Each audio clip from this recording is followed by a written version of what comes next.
जय हिंद दोस्तों, मैं हूं रवि प्रकाश और इस वीडियो में हम पढ़ने वाले हैं first year Hindi foundation course Hindi आधार पाठ्यक्रम का पाठ 2 शतरंज के खिलाड़ी, जिसे लिखा है लेखक मुंशी प्रेमचंद्र जी ने। यह एक कहानी है। यह इंपॉर्टेंट होगा BA, BSc, BCom, BBA first year के स्टूडेंट्स के लिए। चैनल पर हिंदी फाउंडेशन, इंग्लिश फाउंडेशन, अन्य फाउंडेशन कोर्स के वीडियोस अवेलेबल हैं। आप प्लेलिस्ट से चेकआउट कर लीजिएगा। साथ ही पीडीएफ या नोट्स के लिए आप टेलीग्राम चैनल ज्वाइन कर लीजिए। यह लिंक कहानी डिस्क्रिप्शन में मिल जाएगा। भारत में ब्रिटिश ईस्ट इंडिया कंपनी या अंग्रेजों के शासनकाल से जुड़ी हुई है, जब अंग्रेज भारतीय राजाओं के राज्यों को कब्जा करने के लिए रणनीतियां बनाते थे। तब उत्तर भारत में एक राज्य अवध, जिसकी राजधानी लखनऊ थी और उसके नवाब वाजिद अली शाह थे। उस समय लखनऊ और अवध के में लोगों के सामाजिक राजनीतिक जीवन की चर्चा है। लोग अपनी विलासिता, आलस्य और आराम को इतना पसंद करते थे कि लोगों ने अपनी कामचोरी और आराम परस्ती के चलते अंग्रेजों से अपने देश की रक्षा तक नहीं की और उनका राज्य अंग्रेजों के कब्जे में चला गया। विलासिता का अर्थ होता है आराम, भोग विलास और कामचोरी। चलिए कहानी की तरफ बढ़ते हैं। शतरंज के खिलाड़ी। वाजिद अली शाह का समय था। लखनऊ विलासिता के रंग में डूबा हुआ था। छोटे बड़े, गरीब अमीर सभी विलासिता में डूबे हुए थे। कोई नृत्य और गान की मजलिस सजाता तो कोई अफीम की पीनक में मजे लेता था। जीवन के प्रत्येक भाग में आमोद प्रमोद का प्राधान्य था। शासन विभाग में, साहित्य क्षेत्र में, सामाजिक व्यवस्था में, कला कौशल में, उद्योग धंधों में, आहार व्यवहार में सर्वत्र विलासिता व्याप्त हो रही थी। राज कर्मचारी विषय वासना में, कविगण प्रेम और विरह के वर्णन में, कारीगर कला बत्तू और चिकन बनाने में, व्यवसायी सूरमे, इत्र, मिस्सी और उबटन का रोजगार करने में लिप्त थे। सभी की आंखों में विलासिता का मद छाया हुआ था। संसार में क्या हो रहा है इसकी किसी को खबर न थी। बटेर लड़ रहे हैं, तीतरों की लड़ाई के लिए पाली बधी जा रही है। कहीं चौसर बिछी हुई है, कहीं पौबारा का शोर मचा हुआ है, कहीं शतरंज का घोर संग्राम छिड़ा हुआ है। राजा से लेकर रंक तक इसी धुन में मस्त थे। यहाँ तक कि फकीरों को पैसे मिलते तो वे रोटियां न लेकर अफीम खाते और मदक पीते। शतरंज, ताश, गंजीफा खेलने से बुद्धि तीव्र होती है, विचार शक्ति का विकास होता है, पेचीदा मसलों को सुलझाने की आदत पड़ती है। ये दलीलें जोरों के साथ पेश की जाती थी। इसलिए अगर मिर्ज़ा सज्जाद अली और मिर्ज़ा रोशन अली अपना अधिकांश समय बुद्धि तीव्र करने में व्यतीत करते तो किसी विचारशील पुरुष को क्या आपत्ति हो सकती थी। दोनों के पास मौरूसी जागीरें थीं, जीविका की कोई चिंता ना थी कि घर बैठे चौखटियां करते थे। आखिर और करते ही क्या। प्रातःकाल दोनों मित्र नाश्ता करके बिछाद बिछाकर बैठ जाते, मुहरें सज जाती और लड़ाई के दांव पेच होने लगते। फिर खबर न होती कि कब दोपहर हुई, कब तीसरा पहर, कब शाम। घर के भीतर से बार बार बुलावा आता कि खाना तैयार है। यहाँ से जवाब मिलता, चलो आते हैं।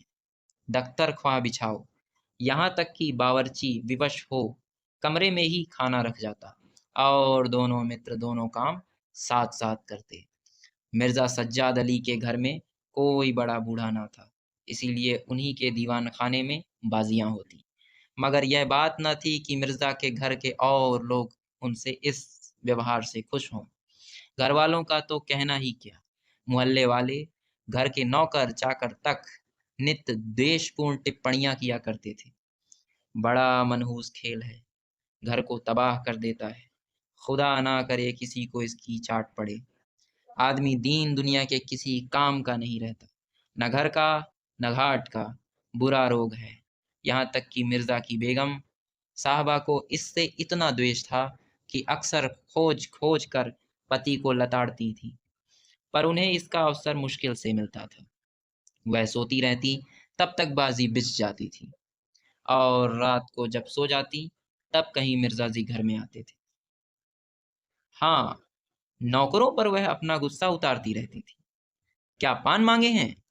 कह दो, आकर ले जाएं। खाने की फुर्सत नहीं है, ले जाकर खाना सिर पर पटक दो। खाएं चाहे कुत्ते को खिलाएं। पर रूबरू वह भी कुछ ना कह सकती थी। उनको अपने पति से उतना मलाल ना था जितना मीर साहब से। उन्होंने उनका नाम मीर बिगाड़ू रख छोड़ा था। शायद मिर्जा जी अपनी सफाई के लिए सारा इल्जाम मीर साहब के सर थोप देते थे। एक दिन बेगम साहिबा के सिर में दर्द होने लगा। उन्होंने लौंडी से कहा, जाकर मिर्जा साहब को बुला लो, किसी हकीम के यहाँ से दवा लाएं। दौड़ जल्दी कर। लौंडी गई तो मिर्जा जी ने कहा, चल अभी आते हैं। बेगम साहबा का मिजाज गर्म था। इतनी ताब कहाँ की उनके सिर में दर्द हो और पति शतरंज खेलता रहे। चेहरा सुर्ख हो गया। लौंडी से कहा, जाकर कह अभी चलिए, नहीं तो वह आप ही हकीम के यहाँ चली बड़ी जाएंगी। दिलचस्प बाजी खेल रहे थे। दो ही किश्तों में मीर साहब की मात हुई जाती थी। झुंझला कर बोले, क्या ऐसा दम लबों पर है, जरा सब्र नहीं होता? मीर, अरे तो जाकर सुन ही आइए ना, औरतें नाजुक मिजाज होती हैं। मिर्जा, जी हाँ, चला क्यों ना जाऊं, दो किश्तों में आपकी मात होती है। मीर, जनाब इस भरोसे ना रहिएगा, वह चाल सोची है कि आपके मुहरे धरे रहें और मात हो जाए। पर जाइए, सुनाइए, क्यों खामखा उनका दिल दुखाइएगा। मिर्जा, इसी बात पर मात ही करके जाऊंगा। मीर, मैं खेलूंगा ही नहीं, आप जाकर सुनाइए। मिर्जा, अरे यार, जाना पड़ेगा हकीम के यहाँ, सिर दर्द खाक नहीं है, मुझे परेशान करने का बहाना है। मीर, कुछ भी हो, उनकी खातिर तो करनी ही पड़ेगी। मिर्जा, अच्छा एक चाल और चल लूं? मीर, हरगिज नहीं, जब तक आप सुन ना आएंगे मैं मुहरे हाथ ही ना लगाऊंगा। मिर्जा साहब मजबूर होकर अंदर गए तो बेगम साहिबा ने त्योरियां बदल कर लेकिन कराहते हुए कहा, तुम्हें निगोड़ी शतरंज इतनी प्यारी है, चाहे कोई मर ही जाए पर उठने का नाम नहीं लेते। नौज, कोई तुम जैसा आदमी हो। मिर्जा, क्या कहूँ, मीर साहब मानते ही न थे। बड़ी मुश्किल से पीछा छुड़ा कर आया हूँ। बेगम, क्या जैसे वह खुद निखट्टू हैं वैसे ही सबको समझते हैं? उनके भी तो बाल बच्चे हैं, या सबका सफाया कर डाला? मिर्जा, बड़ा लती आदमी है, जब आ जाता है तब मजबूर होकर मुझे भी खेलना पड़ता है। बेगम, दुत्कार क्यों नहीं देते? मिर्जा, बराबर के आदमी हैं, उम्र में दर्जे में मुझसे 2 अंगुल ऊंचे हैं, मुलाहिजा करना ही पड़ता है। बेगम, तो मैं ही दुत्कार देती हूँ, नाराज होंगे हो जाएं, कौन किसी की रोटियां चला देता है। रानी रूठेगी, अपना सुहाग लेगी। हरिया, जा बाहर से शतरंज उठा ला, मीर साहब से कहना मियाँ अब ना खेलेंगे, आप तशरीफ ले जाइए। मिर्जा, हाँ हाँ, कहीं ऐसा गजब भी ना करना, जलील करना चाहती हो क्या? खैर हरिया, कहाँ जाती है? बेगम, जाने क्यों नहीं देते, मेरा ही खून पिए, जो उसे रोके। अच्छा, उसे रोका, मुझे रोको तो जानू। यह कहकर बेगम साहिबा झल्लाई हुई दीवान खाने की तरफ चली। मिर्जा बेचारे का रंग उड़ गया, बीबी की मिन्नतें करने लगे, खुदा के लिए मेरी ही मैयत देखे जो उधर जाए। लेकिन बेगम ने एक न मानी। दीवान खाने के द्वार तक गई, पर एकाएक पर पुरुष के सामने जाते हुए पांव बंद से गए। भीतर झांका, संयोग से कमरा खाली था। मीर साहब ने एक दो मुहरे इधर उधर कर दिए थे और अपनी सफाई जताने के लिए बाहर टहल रहे थे। फिर क्या था, बेगम ने अंदर पहुंचकर बाजी उलट दी। मुहरें कुछ तख्त के नीचे फेंक दी, कुछ बाहर, और किवाड़ अंदर से बंद करके कुंडी लगा दी। मीर साहब दरवाजे पर तो थे ही, मुहरें बाहर फेंके जाते देखी, चूड़ियों की झनक भी कान में पड़ी। फिर दरवाजा बंद हुआ तो समझे बेगम साहिबा बिगड़ गई। चुपके से घर की राह ली। मिर्जा ने कहा, तुमने गजब किया। बेगम, अब मीर साहब इधर आए तो खड़े खड़े निकलवा दूंगी। इतनी लौ खुदा से लगाते तो वली हो जाते। आप तो शतरंज खेले और मैं यहाँ चूल्हे चक्की की फिक्र में सिर खपाऊं। जाते हो हकीम साहब के यहाँ कि अब भी तामुल है? मिर्जा घर से निकले तो हकीम के घर जाने के बदले मीर साहब के घर पहुंचे और सारा वृत्तांत कहा। मीर साहब बोले, मैंने तो जब मुहरे बाहर आते देखी तभी ताड़ गया, फौरन भागा। बड़ी गुस्सेवर मालूम होती हैं, मगर आपने उन्हें यों सिर चढ़ा रखा है। या मुनासिब नहीं, यह मुनासिब नहीं। उन्हें इससे क्या मतलब कि आप बाहर क्या करते हैं? घर का इंतजाम करना उनका काम है, दूसरी बातों से उन्हें क्या सरोकार। मिर्जा, खैर यह तो बताइए, अब कहाँ जमाव होगा? मीर, इसका क्या गम है, इतना बड़ा घर पड़ा हुआ है, बस यही जमे। मिर्जा, लेकिन बेगम साहिबा को कैसे मनाऊंगा? घर पर बैठा रहता था तब तो वह इतना बिगड़ती थी, यहाँ बैठक होगी तो शायद जिंदा ना छोड़ेंगी। मीर, अजीब बकने भी दीजिए, 2-4 रोज में आप ही ठीक हो जाएंगी। हाँ, आप इतना कीजिए, आज से जरा तन जाइए। मीर साहब की बेगम किसी अज्ञात कारण से मीर साहब का घर से दूर रहना ही उपयुक्त समझती थी, इसलिए वह उनके शतरंज प्रेम की कभी आलोचना न करती थी, बल्कि कभी कभी मीर साहब को देर हो जाती तो याद दिला देती थी। इन कारणों से मीर साहब को भ्रम हो गया था कि मेरी स्त्री अत्यंत विनयशील और गंभीर है। लेकिन जब दीवान खाने में बिसात बिछने लगी और मीर साहब दिन भर घर में रहने लगे तो बेगम साहबा को बड़ा कष्ट होने लगा। उनकी स्वाधीनता में बाधा पड़ गई। दिन भर दरवाजे पर झांकने को तरस जाती। उधर नौकरों में भी कानाफूसी होने लगी। अब तक दिन भर पड़े पड़े मक्खियां मारा करते थे। घर में कोई आए कोई जाए, उनसे कुछ मतलब न था। अब आठों पहर की धौंस हो गई। पान लाने का हुक्म होता, कभी मिठाई का, और हुक्का तो किसी प्रेमी के हृदय की भांति नित्य जलता ही रहता था। वे बेगम साहिबा को जा जा कर कहते, हुजूर, मियाँ की शतरंज तो हमारे जी का जंजाल हो गई। दिन भर दौड़ते दौड़ते पैरों में छाले पड़ गए। यह भी कोई खेल है? सुबह को बैठे तो शाम कर दी। घड़ी याद घड़ी दिल बहलाने के लिए खेलना बहुत है। खैर, हमें कोई शिकायत नहीं। हुजूर के गुलाम हैं, जो हुक्म होगा बजा ही लाएंगे। मगर यह खेल मनहूस है, इसका खेलने वाला कभी पनपता नहीं। घर पर कोई ना कोई आफत जरूर आती है। यहाँ तक कि एक के पीछे मोहल्ले के मोहल्ले तबाह होते देखे गए हैं। सारे मोहल्ले में यही चर्चा रहती है, हुजूर का नमक खाते हैं। अपने आका की बुराई सुन सुन कर रंज होता है, मगर क्या करें। इस पर बेगम साहिबा कहती, मैं तो खुद इसको पसंद नहीं करती, पर वह किसी की सुनते ही नहीं, क्या किया जाए। मोहल्ले में भी जो 2-4 पुराने जमाने के लोग थे, आपस में भांति भांति की अमंगल कल्पनाएं करने लगे। हमारे रईसों का यह हाल है तो मुल्क का खुदा ही हाफिज है। यह बादशाहत शतरंज के हाथों तबाह होगी, आसार बुरे हैं। राज्य में हाहाकार मचा हुआ था, प्रजा दिन दहाड़े लूटी जाती थी, कोई फरियाद सुनने वाला न था। देहातों की सारी दौलत लखनऊ में खींची जाती थी और वह वेश्याओं में, भांडों में और विलासिता के अन्य अंगों की पूर्ति में उड़ा दी जाती थी। अंग्रेज कंपनी का ऋण दिन दिन बढ़ता जाता था। कमली दिन दिन भींग भारी होती जाती थी।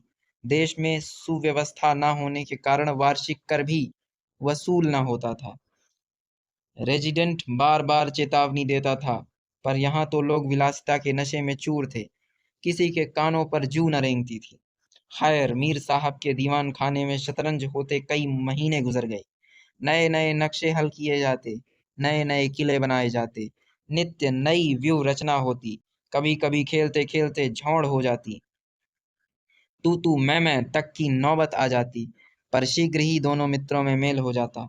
कभी कभी ऐसा भी होता कि बाजी उठा दी जाती, मिर्जा जी रूठ कर अपने घर चले जाते, मीर साहब अपने घर में जा बैठते, पर रात भर की निद्रा के साथ सारा मनोमालिन्य शांत हो जाता। प्रातःकाल दोनों मित्र दीवान खाने में आ पहुंचते। एक दिन दोनों मित्र बैठे हुए थे, शतरंज की दलदल में गोते खा रहे थे कि इतने में घोड़े पर सवार एक बादशाही फौज का अफसर मीर साहब का नाम पूछता हुआ आ पहुंचा। मीर साहब के होश उड़ गए। यह क्या बला सिर पर आई? यह तलबी किस लिए हुई? अब खैरियत नहीं नजर आती। घर के दरवाजे बंद कर लिए, नौकरों से बोले, कह दो घर में नहीं है। सवार, घर में नहीं है तो कहाँ है? नौकर, यह मैं नहीं जानता, क्या काम है? सवार, काम तुझे क्या बताऊंगा। हुजूर में तलबी है, शायद फौज के लिए कुछ सिपाही मांगे गए हैं। जागीरदार है कि दिल लगी? मोर्चे पर जाना पड़ेगा, भाव मालूम हो जाएगा। नौकर, अच्छा तो जाइए, कह दिया जाएगा। सवार, कहने की बात नहीं है, मैं कल खुद आऊंगा, साथ ले जाने का हुक्म हुआ है। सवार चला गया। मीर साहब की आत्मा कांप उठी। मिर्जा जी से बोले, कहिए जनाब, अब क्या होगा? मिर्जा जी, बड़ी मुसीबत है, कहीं मेरी भी तलबी ना हो जाए। मीर, कमबख्त, कल फिर आने को कह गया है। मिर्जा जी, आफत है और क्या, कहीं मोर्चे पर जाना पड़ा तो बेमौत मरे। मीर, बस यही एक तदबीर है कि घर पर मिलो ही नहीं। कल से गोमती पर कहीं वीराने में नक्शा जमे, वहां किसे खबर होगी, हजरत आकर आप लौट जाएंगे। मिर्जा, वल्लाह आपको खूब सूझी, इसके सिवाय और कोई तदबीर ही नहीं है। इधर मीर साहब की बेगम उस सवार से कह रही थी, तुमने खूब धता बताया। उसने जवाब दिया, ऐसे गावदियों को तो चुटकियों पर नचाता हूँ, इनकी सारी अक्ल और हिम्मत तो शतरंज ने चर ली, अब भूल कर भी घर पर ना रहेंगे। यानी यह जो घुड़सवार आया था, ये राजा का सैनिक नहीं था, बल्कि ये मीर साहब की पत्नी की चाल थी। मीर साहब के घर में जो बिसात बिछती थी, जिससे मीर साहब की पत्नी की स्वतंत्रता कम हो गई थी, उसे कम करने के लिए उनकी पत्नी ने ही एक व्यक्ति को कहा था कि तुम एक ड्रामा करो जिसमें घुड़सवार बनकर आओ और ऐसा प्रिटेंड करो कि तुम बादशाह की तरफ से हुक्म लेकर आए हो। और क्योंकि ये लोग इतने डरपोक हैं कि ये लोग घर से कहीं और जाकर बस जाएंगे और वहीं खेलेंगे। दूसरे दिन से दोनों मित्र मुंह अंधेरे घर से निकल खड़े होते, बगल में एक छोटी सी दरी दबाए, डिब्बे में गिलौरियां भरे, गोमती पार की एक पुरानी वीरान मस्जिद में चले जाते, जिसे शायद नवाब आसफुद्दौला ने बनवाया था। रास्ते में तंबाकू, चिलम और मदरिया ले लेते और मस्जिद में पहुंच दरी बिछा हुक्का भरकर शतरंज खेलने बैठ जाते। फिर उन्हें दीन दुनिया की फिक्र न रहती। किश्त, शह आदि दो एक शब्दों के सिवा उनके मुंह से और कोई वाक्य नहीं निकलता था। कोई योगी भी समाधि में इतना एकाग्र न होता होगा। दोपहर को जब भूख मालूम होती तो दोनों मित्र किसी नान बाई की दुकान पर जाकर खाना खाते और एक चिलम हुक्का पीकर फिर संग्राम क्षेत्र में डट जाते। कभी कभी तो उन्हें भोजन का भी ख्याल न रहता। इधर देश की राजनीतिक दशा भयंकर होती जा रही थी। कंपनी की फौजें लखनऊ की तरफ बढ़ी चली जाती थी। शहर में हलचल मची हुई थी। लोग बाल बच्चों को लेकर देहातों में भाग रहे थे, पर हमारे दोनों खिलाड़ियों को इनकी जरा भी फिक्र न थी। वे घर से आते तो गलियों में होकर, डर था कि कहीं किसी बादशाही मुलाजिम की निगाह न पड़ जाए, जो बेकार में पकड़ जाएं। हजारों रुपए सालाना की जागीर मुफ्त ही हजम करना चाहते थे। एक दिन दोनों मित्र मस्जिद के खंडहर में बैठे हुए शतरंज खेल रहे थे। मिर्जा की बाजी कुछ कमजोर थी। मीर साहब उन्हें किश्त पर किश्त दे रहे थे। इतने में कंपनी के सैनिक आते हुए दिखाई दिए। वह गोरों की फौज थी, जो लखनऊ पर अधिकार जमाने के लिए आ रही थी। मीर साहब बोले, अंग्रेजी फौज आ रही है, खुदा खैर करे। मिर्जा, आने दीजिए, किश्त बचाइए। यह किश्त। इस पाठ में शतरंज से जुड़े कुछ शब्दों को ध्यान में रख लीजिएगा। सबसे पहले किश्त का अर्थ होता है चाल, शह का अर्थ होता है राजा को घेरना, शह और मात का अर्थ होता है शतरंज में जीत जाना, और फर्जी का अर्थ है वजीर, क्वीन। खैर, मिर्जा, आने दीजिए, किश्त बचाइए, यह किश्त। मीर, जरा देखना चाहिए, यहीं आड़ में खड़े हो जाएं। मिर्जा, देख लीजिएगा, जल्दी क्या है। फिर किश्त। मीर, तोफ खाना भी है, कोई 5,000 आदमी होंगे, कैसे कैसे जवान हैं, लाल बंदरों के से मुंह, सूरत देख कर खौफ मालूम होता है। मिर्जा, जनाब, हीले ना कीजिए, ये चकमे किसी और को दीजिएगा, यह किश्त। मीर, आप भी अजीब आदमी हैं, यहाँ तो शहर पर आफत आई हुई है और आपको किश्त की सूझी है। कुछ इसकी भी खबर है कि शहर गिर गया तो घर कैसे चलेंगे। मिर्जा, जब घर चलने का वक्त आएगा तो देखा जाएगा, यह किश्त। बस अब की शह में मात है। फौज निकल गई, 10 बजे का समय था, फिर बाजी बिछ गई। मिर्जा, आज खाने की कैसे ठहरेगी। मीर, अजी आज तो रोजा है, क्या आपको ज्यादा भूख मालूम होती है। मिर्जा, जी नहीं, शहर में ना जाने क्या हो रहा है। मीर, शहर में कुछ ना हो रहा होगा, लोग खाना खाकर आराम से सो रहे होंगे, हुजूर नवाब साहब भी ऐशगाह में होंगे। ध्यान दीजिएगा, पहले मीर की बाजी कमजोर थी, तब वह सेना के बारे में सोच रहे थे, जबकि मिर्जा की बाजी अच्छी चल रही थी तो मिर्जा का ध्यान खेल में था। जबकि अब उल्टा हो गया है, अब मीर की बाजी ताकतवर है तो मीर शतरंज पे ध्यान दे रहे हैं, जबकि मिर्जा को शहर की चिंता हो रही। दोनों सज्जन फिर जो खेलने बैठे तो 3 बज गए दोपहर के। अब की मिर्जा जी की बाजी कमजोर थी। 4 का गजर बज ही रहा था कि फौज की वापसी की आहट मिली। नवाब वाजिद अली शाह पकड़ लिए गए थे और सेना उन्हें किसी अज्ञात स्थान को लिए जा रही थी। शहर में ना कोई हलचल थी, न मारकाट, एक बूंद भी खून ना गिरा था।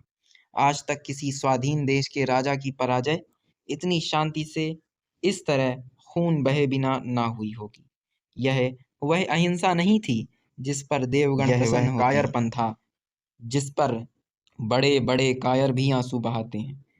अवध के विशाल देश का नवाब बंदी बना लिया जाता है और लखनऊ ऐश की नींद में मस्त था। यह राजनीतिक अधपतन की चरम सीमा थी। मिर्जा ने कहा, हुजूर नवाब साहब को जालिमों ने कैद कर लिया है। मीर, होगा, यह लीजिए शह। मिर्जा, जनाब जरा ठहरिए, इस वक्त इधर तबीयत नहीं लगती, बेचारे नवाब साहब इस वक्त खून के आंसू रो रहे होंगे। मीर, रोया ही चाहे, यह ऐश वहां कहाँ नसीब होगा, यह किश्त। मिर्जा, किसी के दिन बराबर नहीं जाते, कितनी दर्दनाक हालत है। मीर, हाँ सो तो है। यह लो, फिर किश्त। बस अब की किश्त में मात है, बच नहीं सकते। मिर्जा, खुदा की कसम आप बड़े बेदर्द हैं, इतना बड़ा हादसा देखकर भी आपको दुख नहीं होता।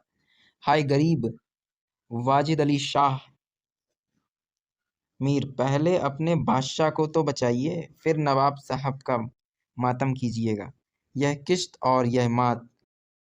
बादशाह को लिए हुए सेना सामने से निकल गई। उनके जाते ही मिर्जा ने फिर बाजी बिछा दी। हार की चोट बुरी होती है। मीर ने कहा, आइए नवाब साहब के मातम में एक मरसिया कह डालें। लेकिन मिर्जा की राजभक्ति अपनी हार के साथ लुप्त हो चुकी थी। वह हार का बदला चुकाने के लिए अधीर हो रहे थे। शाम हो गई। खंडहर में चमगादड़ों ने चीखना शुरू किया।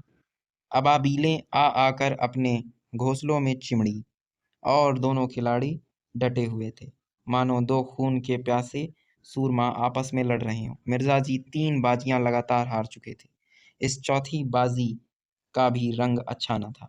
वह बार बार जीतने का दृढ़ निश्चय करके संभल कर खेलते, लेकिन एक न एक चाल ऐसी बेढब आ पड़ती थी जिसमें बाजी खराब हो जाती। हर बार हार के साथ प्रतिकार की भावना और भी उग्र होती। उधर मीर साहब मारे उमंग के गजलें गाते थे, चुटकियां लेते थे, मानो कोई गुप्त धन पा गए हों।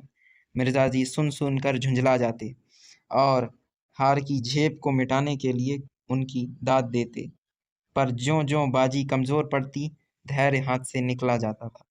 यहाँ तक कि वह बात-बात पर झुँझलाने लगे, "जनाब, आप चाल बदला न कीजिए।" "यह क्या किया? एक चाल चले और फिर उसे बदल दिया। जो कुछ चलना हो, एक बार में चल दीजिए। यह आप मुहरों पर हाथ क्यों रखते हैं? मुहरों को छोड़ दीजिए। जब तक आपको चाल ना सूझे, मुहरा छूइए ही नहीं। आप एक-एक चाल आध घंटे में चलते हैं। इसकी सनद नहीं।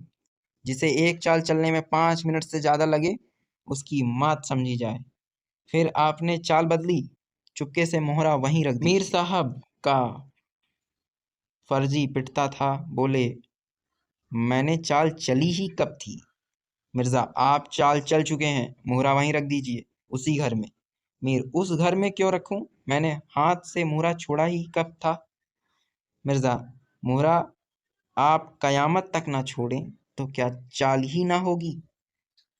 फर्जी पिटते देखा तो धांधली करने लगे।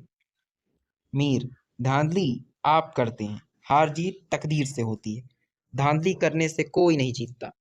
मिर्ज़ा, "तो इस बाजी में तो आपकी मात होगी।" मीर, "मुझे क्यों मात होने लगी?" मिर्ज़ा, "तो आप मोहरा उसी घर में रख दीजिए, जहाँ पहले रखा था।" मीर, "वहाँ क्यों रखूं? नहीं रखता।" मिर्ज़ा, "क्यों ना रखिएगा? आपको रखना होगा।"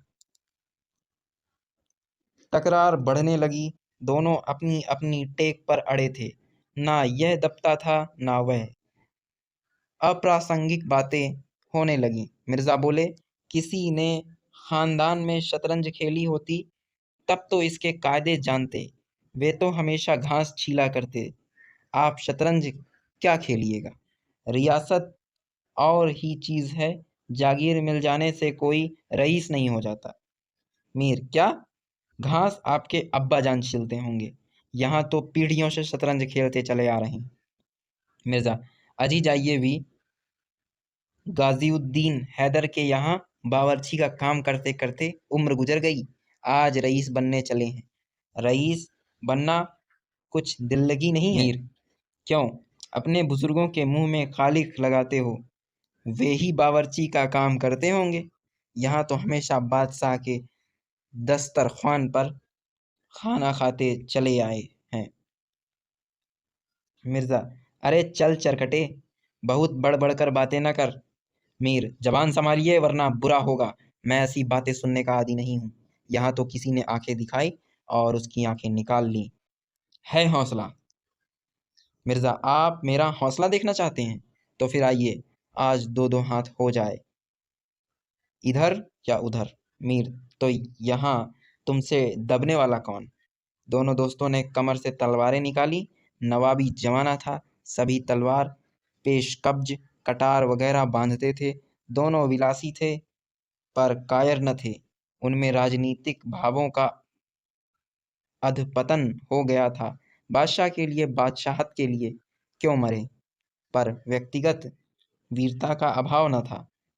दोनों जख्म खाकर गिरे और दोनों ने वहीं तड़प तड़प कर जानें दे दी। अपने बादशाह के लिए, जिनकी आंखों से एक बूंद आंसू ना निकला, उन्हीं दोनों प्राणियों ने शतरंज के वजीर की रक्षा में प्राण त्याग दिए। अंधेरा हो चुका था, बाजी बिछी हुई थी। दोनों बादशाह अपने अपने सिंहासनों पर बैठे हुए, मानो इन दोनों वीरों की मृत्यु पर रो रहे थे।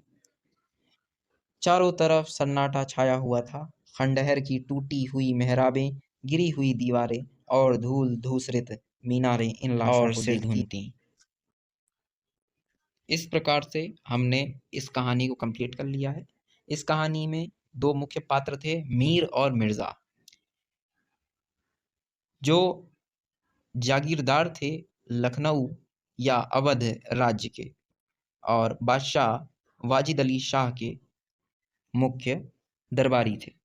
लेकिन ये दोनों और पूरा राज्य के सभी लोग विलासिता, आराम करने, खेल खेलने, शतरंज आदि में इतना खोए हुए थे कि अंग्रेजी फौज ने लखनऊ यानी अवध पर हमला करके नवाब वाजिद अली शाह को कैद कर लिया और कैद करके ले गए, लेकिन सभी लोगों ने अपने विलासिता और आराम परस्ती के चलते अपने नवाब या राजा की रक्षा ही नहीं की, और इस तरह शतरंज के खेल में जब विवाद हुआ तो दोनों लड़ते लड़ते घायल होकर मारे गए। अगले भाग में हम इसके एमसीक्यूज को देखेंगे, जिसका लिंक आपको डिस्क्रिप्शन और कमेंट में मिल जाएगा।